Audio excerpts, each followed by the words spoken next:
My name is Bruce Krawis. I am a pathologist, was a pathologist at Marshfield Clinic for about 30 years.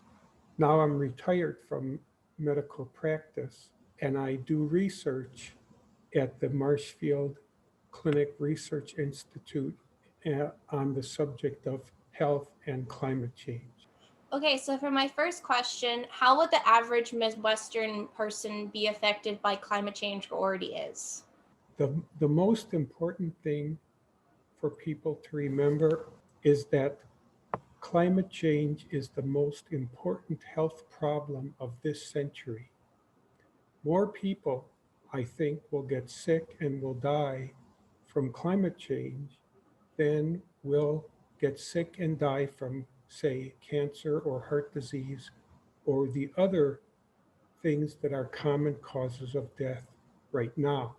And there was a very large group of experts on climate that were put together into a panel that was called the Lancet Panel on Climate Change. That is a medical journal. And they put a group of public health experts together. And these experts were the ones who said that climate change is the greatest health problem of this century. So it's not my idea, it's a group of public health experts known as the Lancet Commission on Climate Change. First, I'll start by explaining this term threat multiplier. It's a term from the Department of Defense. They applied that to climate change. And what it means is that climate change does not create new problems that we have never had before. It makes problems worse that we have now. And in the Midwest, one of our problems is going to be agriculture. Agriculture is likely to suffer and to decline as a result of climate change. In some parts of the Midwest, in the southern part, for example, the south of the state of Missouri, it may become too hot to grow the crops that we grow now in the Midwest. For example, soybeans may not be able to grow in southern Missouri as temperatures get hotter. In Wisconsin, one of our main agricultural problems is going to be flooding. I think it just, if you think about it, if the temperature of the earth gets hotter, then that means that more water evaporates from the oceans. And then, depending on where the winds are blowing, some places will become drier. For example, the US West, like California and Arizona and Oregon, but other places will become wetter. And the places that will become wetter are the US Midwest and the US Northeast. So flooding will be a problem in the Midwest. And another problem that we will face in the Midwest is clean drinking water. Right now, there are quite a few threats to drinking water. One is called a toxic bloom. A toxic bloom is when water becomes warmer and then it becomes contaminated with runoff from rainfall that has gone through fields where the water may have picked up manure or fertilizer.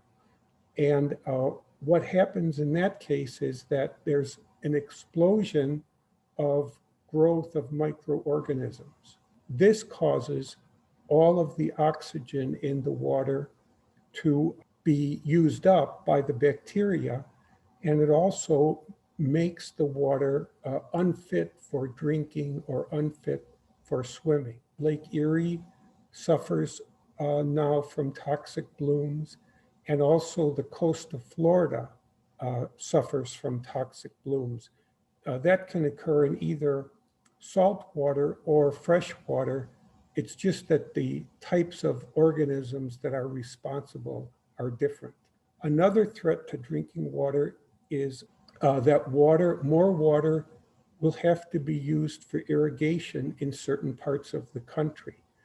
So as it gets hotter, certain places, mostly in the West, mostly to the west of us, will require more and more water, and they will be draining the underground aquifers that we rely on, that some places rely on for fresh water. Irrigation, of course, is necessary to grow crops, but it will, in a sense, compete with the need to have water for drinking. Also, a concern in the Midwest is Lyme disease. Lyme disease is an infection carried by ticks, and it's an infection with a particular bacteria that's called Borrelia.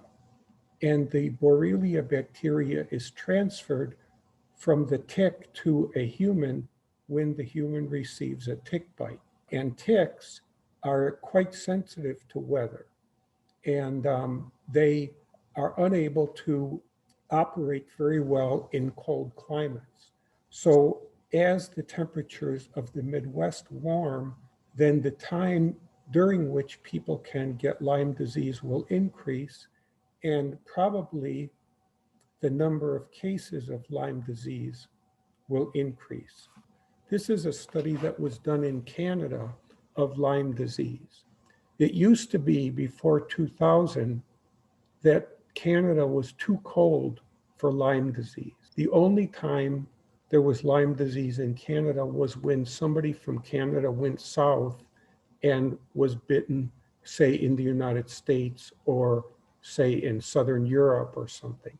As the climate warms, the ticks were able to move north into Canada, and there's a mouse that the ticks get the bacteria from, and the mice also migrated north, so that now Lyme disease is a disease that occurs in Canada. Mental health problems are an aspect of climate change. They're going to affect people worldwide.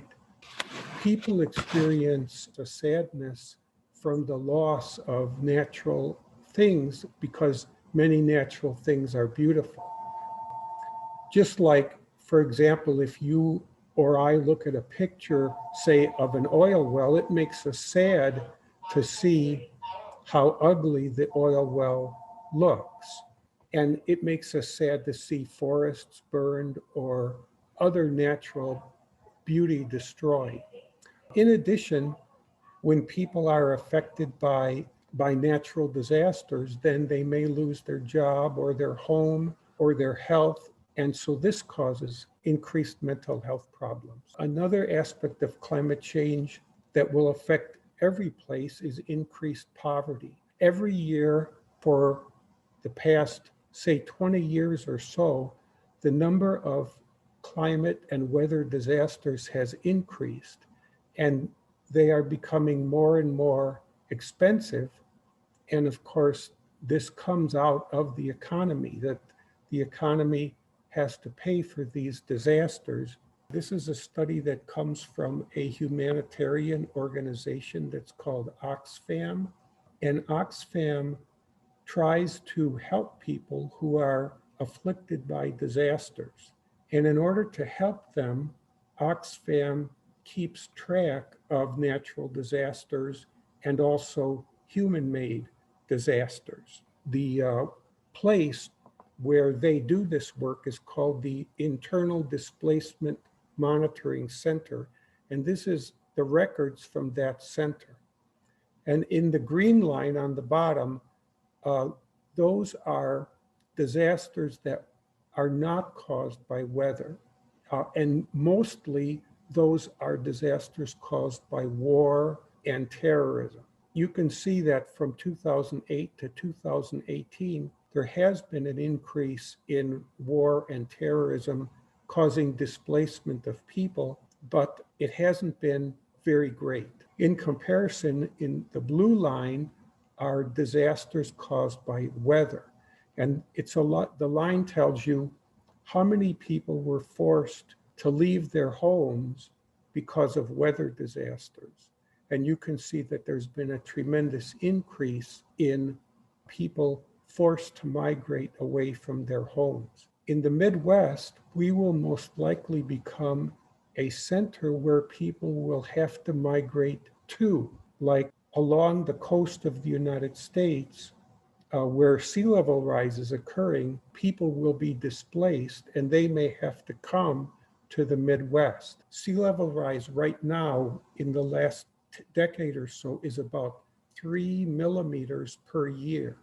Many of our coastal cities are threatened by sea level rise, particularly in the United States. New Orleans, Miami, Charleston, South Carolina, New York, and Boston are examples of large cities threatened by sea level rise. Well, we would have two choices, I guess. We could try to build a seawall or a dike around the city, or we could abandon the city. And if we abandon the city, the people will have to move somewhere. And even though I don't know where they're going to move, of course, I can't predict, it seems likely that the Midwest may have to become a home for people who are forced to migrate.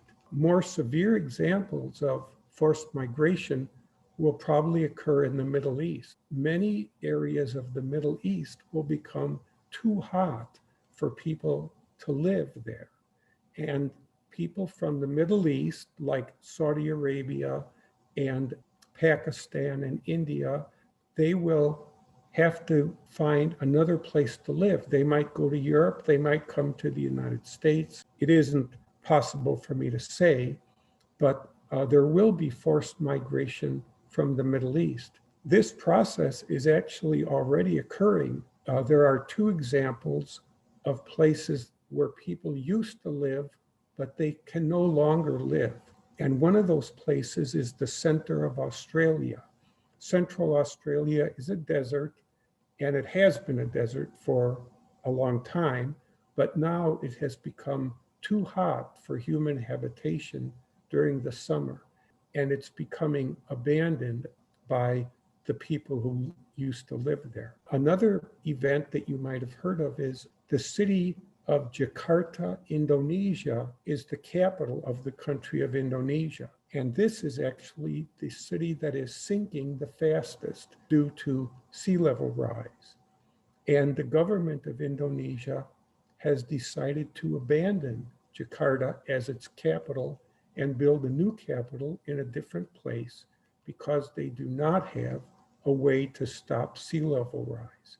And in time, not only will the government abandon the city, but the people who live there will have to leave because there may not be anything that they can do. So the reason I mentioned these faraway things is because the Midwest, which will be protected, of course, from sea level rise and from more severe tropical storms, may become a haven for people who are forced to leave places where they live. Who is the most vulnerable to climate change in the Midwest? Today's children are very vulnerable to climate change. Let's say if you had a child who was just born today, and say that that child might live to the year 2100. Well, that child might see an Earth that is as much as 3 degrees centigrade warmer than Earth was in 1750, before we had lots of fossil fuel emissions. Now that would be 3 degrees centigrade, about 5 degrees Fahrenheit. Usually climate scientists use the year 1750 as a year for comparison because there were no significant emissions of fossil fuels. Now, between 1750 and 2017, the average temperature of the Earth was raised by 1 degree centigrade, which is 1.8 degrees Fahrenheit. And from 2017 to the year 2100, if we do not stop emissions, then the temperature is expected to increase another 2 degrees centigrade. So we've already have 1 degree of centigrade increase. And if we do nothing, if things continue as they are now, then it will be 2 more degrees centigrade by 2100. And this will create enormous difficulties for people living at the second half of the century. So I think that today's children are very vulnerable, and future generations are very vulnerable, and they are the people I consider to be the most vulnerable. What are some other places in the world that we are seeing today that could be a potential future if climate change if we do not go to green by 10 years? If we talk about vectors of disease, this is a listing of disease vectors that are expected to increase as a result of climate change. The biggest one in the Midwest, I think, would be expected to be Lyme disease. Now, malaria is a disease carried by mosquitoes. I'm sure everyone knows that. And the mosquitoes are tropical. And the name of the mosquito, the genus name is Anopheles. And it's already been demonstrated by researchers in Africa that the Anopheles mosquito is spreading northward, and it is spreading to higher elevations in Africa that used to be too cold for the Anopheles mosquito. So the areas where malaria infects people are increasing in Africa. Now, malaria also exists in South America and in Southern Asia, but so far increases in the range of Anopheles mosquitoes in those places have not been discovered. Now, dengue fever and Zika virus are diseases carried by a different mosquito that's called the Aedes mosquito. It's Aedes. The Aedes mosquito is also a tropical mosquito, and it has been very happy with climate change. The Aedes mosquito has increased its range all over the world. And the number of cases of dengue has increased every year since 1950. The number of cases in the world have increased every year since 1950. And the most recent estimate comes from 2016. 2016 was the best year ever for the Aedes mosquito that we know of, and its geographic range was the greatest ever. The Aedes mosquito also carries the Zika virus, and it also carries another virus called chikungunya, but the studies have been mainly of dengue. Now, West Nile encephalitis is a disease that exists in the United States and is carried by a different mosquito that's called the Culex mosquito. And in the last 20 years or so, the Culex mosquito has moved into Canada. Studies from Canada have demonstrated that West Nile encephalitis, which did not exist in Canada before 2000, now is there because of the Culex mosquito. That's Culex. Now, leptospirosis is a bacterial disease. Leptospira bacteria live normally in quite a few animals, and they can be found in farm animals such as cattle or sheep. And sometimes it happens that if people eat meat that is not thoroughly cooked, or if people handle meat in a way that is not safe, they can get infected by leptospira. But the way leptospira is affected by climate change is that sometimes when animals urinate, if their urine is carried down to fresh water, then the bacteria can survive in the fresh water. And as water becomes warmer, the bacteria find it more easy to survive. So certain places, particularly those concerned with the raising of animals, may have a greater danger from leptospira. Now, vibria are bacteria that live in salt water. They do not live in fresh water. And so as ocean waters warm, then people can get skin infections from vibriosis, And they can also get gastrointestinal infections if they drink water that contains Vibrio bacteria. One of the more common ways that people get Vibrio bacteria is by eating oysters. If you eat oysters that were harvested in warm water, then you may become sick and even die from vibriosis. So as ocean coastal waters become warmer from climate change, the risk of infection with Vibrio increases. Another aspect of diseases and climate change has to do with floods. As I said before, floods are probably becoming more common in the Midwest and in the Northeast because of more rainfall, because of more evaporation. And when floodwaters wash through farm fields where there might be manure, or when floodwaters contaminate sewage, like if a sewage system breaks down during a flood, then the bacteria listed here often cause gastrointestinal illnesses in humans. With the graphs and a lot of the information that you said, we've already seen a lot of significant impact already on the Midwest. What could we project to see if the CO2 levels do not lower, and what do we expect by the end of the century? If we do not reduce our emissions of greenhouse gases, and actually there are 3 greenhouse gases. Carbon dioxide is the most important, but also methane and nitrous oxide are 2 others. But let's say if we do not reduce our emissions, then the concentration of CO2 in the atmosphere will more than double from where it used to be. And this particular graph comes from the Scripps Institute of Oceanography. And this is measuring carbon dioxide concentrations in the atmosphere. And you can see that around 1960, it was about 315 parts per million. And in 2015, the concentration was about 400 parts per million. Now, if you go back to 1750, the concentration of carbon dioxide was 280. So if we say what's double 280, that would be 560.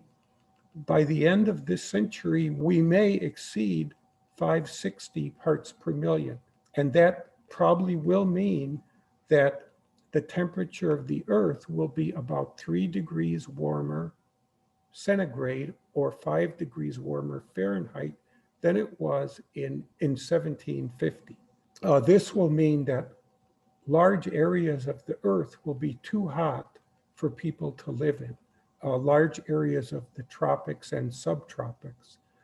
And it will mean that other areas will be too dry. For example, the Western United States, Australia, and South Africa, and the countries around the Mediterranean Sea.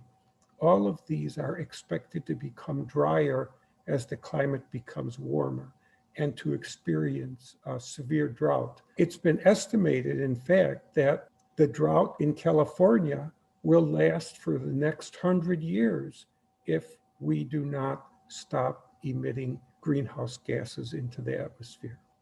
The consequences would be very severe. The United States Army did a study of climate change, and this was done at an organization that is called the Army War College. It is where the Army studies future military problems. If you just look at the very first one, it says that there will be forced migration of tens of millions of people. This is what the Army predicts if we do not address global warming. So it might be that tens of millions of people will be forced to migrate from where they live now because those places will no longer be inhabitable. With a lot of the damage that's already happened, how long would it take to recover to Wisconsin's previous state to the late 1700s, or is it even possible to do that? Let us say that by great effort and great creativity, we stopped emitting greenhouse gases by the year 2030. That would be very wonderful. We would be able to stop the increase in temperature at about 1.5 degrees centigrade. And that would mean that there would be nothing to drive climate change. So climate change would stop when we stopped greenhouse gas emissions for most things.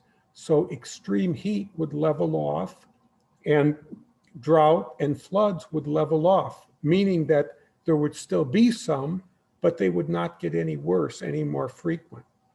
Now, one thing we can't predict is sea level rise.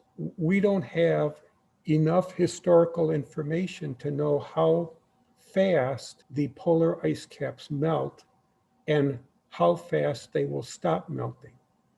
So even if we could stop emissions, say in the year 2030, and we stop the increase in atmospheric temperature, we don't know what would happen with sea level rise. It might be that sea level rise would continue for a while, and it isn't possible to say when it would stop. It would stop if we did not drive climate change, but it might take 30 or 40 or even 100 years to stop. So sea level rise is unpredictable, but atmospheric temperatures would stop rising and ocean temperatures would stop rising. So we would benefit greatly from stopping emissions of greenhouse gases. There's a group of scientific experts around the world that are called the Intergovernmental Panel on Climate Change. Sometimes in the news, they go by the abbreviation IPCC. And the IPCC is a part of the United Nations. And the IPCC says that we would really like to stop temperature rise at 1.5 degrees. If we could stop at 1.5 degrees centigrade, then the Earth could recover just fine. Now remember, as I already said, that we already have 1 degree rise from 1750 to 2017. So we only have a half a degree to go if we're going to stop at 1.5 degrees. Now, the Paris Climate Agreement, they instead proposed stopping at 2 degrees. The government leaders and politicians who made the Paris Climate Agreement didn't think that we would be able to stop at 1.5 degrees as recommended by the IPCC, but they thought that 2 degrees centigrade was possible. And if we could stop emissions, all of our greenhouse gas emissions by about 2050, now these are approximations, understand, approximately if we could stop emissions at 2050, then we could stop climate change at 2 degrees centigrade, which would be quite a bit better. It's hard to say exactly what damage would have occurred at 2 degrees. One thing that could happen is that all the corals would be dead, except those that live in laboratories. The ocean might be too hot for coral reefs. And because coral reefs protect lots of immature fish, then the number of fish in the sea would be much less than it is now. Also, at 2 degrees centigrade, we would probably see some degree of agricultural decline. Our harvests would probably be declining. 2 degrees would be more difficult, and there would be more suffering and more death at 2 degrees than at 1.5 degrees. And then if we go beyond 2 degrees, it would be probably approaching the word disaster. And we really wouldn't like to find out what that is like.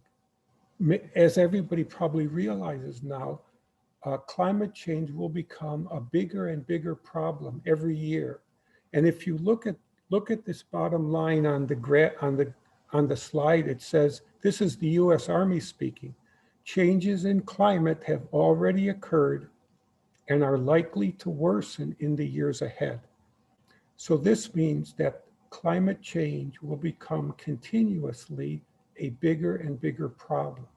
And this, in a sense, it creates a need for younger people to do something and to think about climate as their career. And this is what I would like to suggest that that as time goes on, there will be a greater and greater need for people who will work on climate change. Um, Probably, if you had to say what is the one greatest need that we would need, it will be, I think it will be farmers. Uh, People will have to learn to farm without emitting carbon. Uh, and it will be a lot different. I think farming will become rather different than it is now. And it will require new ways of thinking about farming. Of course, there would be a great need for scientists who can work on climate.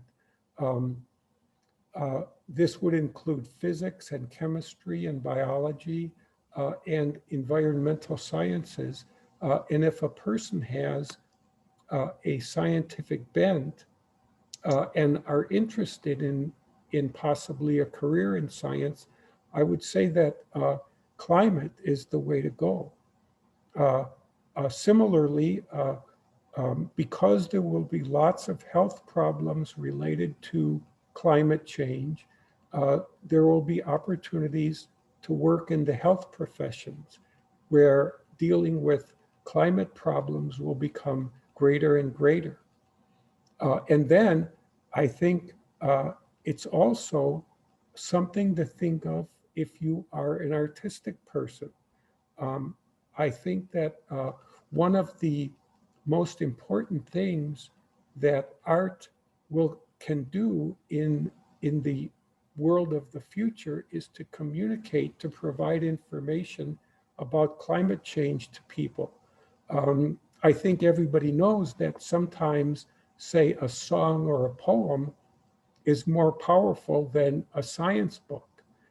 And so if a person has an artistic bent, uh, you might think uh, about using your art to talk about climate change. So could you go more in depth about the Midwest, particularly Wisconsin and heat waves? I've heard a lot more about how that is one of the most heat waves already right now are cause the most natural disaster deaths in our state. It will be hotter, and the heat will cause problems for outdoor workers. When a person is out in really hot weather for a long time, and by really hot, I mean hotter than 95 degrees Fahrenheit. And we will see those temperatures more and more. So if you're outside and it's hotter than 95 degrees, then it's going to differ from person to person, but some people will lose their temperature regulation and they will develop what is often called heat stroke. And the medical term for heat stroke is hyperthermia.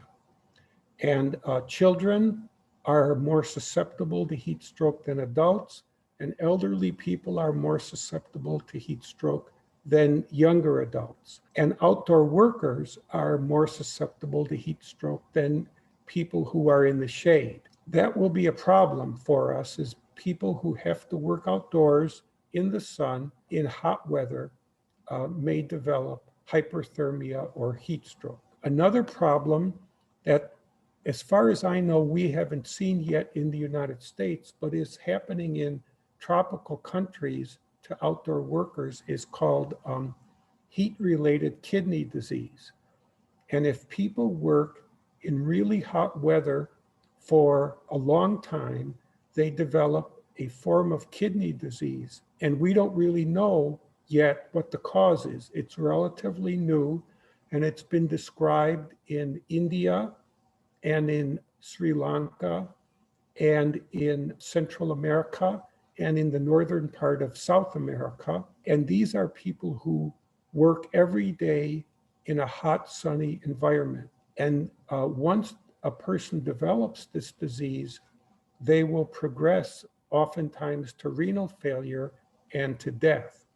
And it's estimated from studies that about 20,000 people have died from heat-related kidney disease since about the year 1990.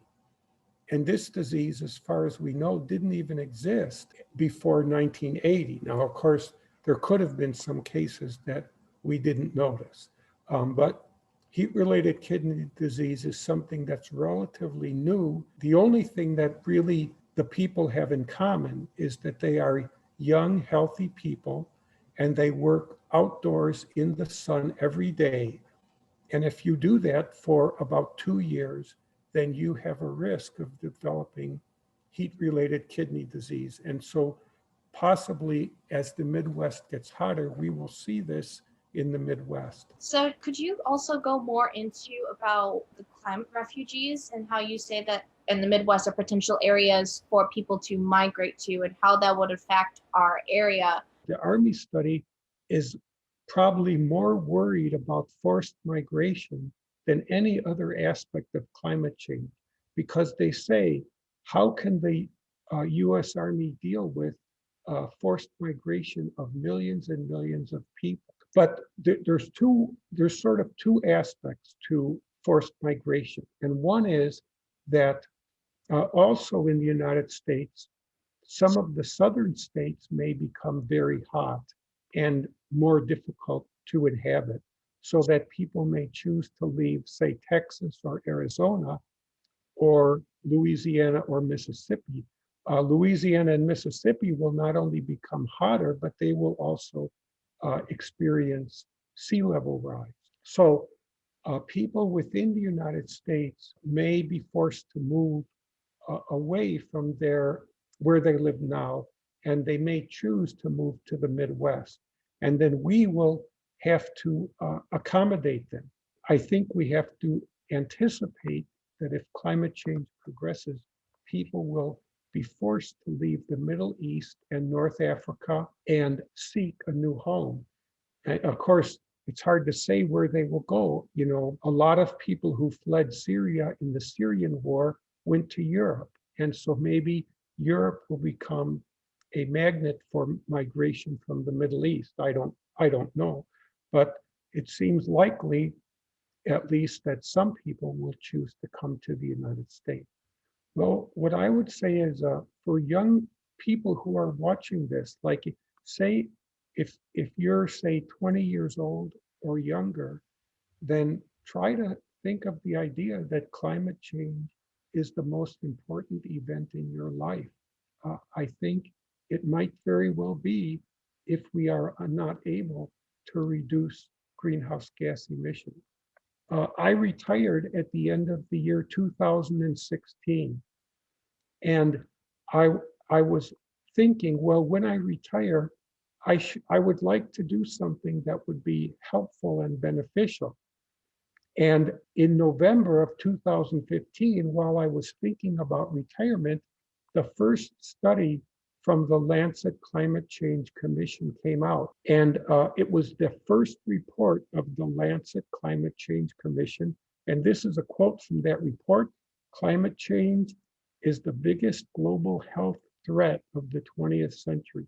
And when I read this, I was actually shocked because I did not realize it. And here, a panel of experts, world experts on public health, were saying this is the biggest health threat of the century. And this is what made me decide to study climate change.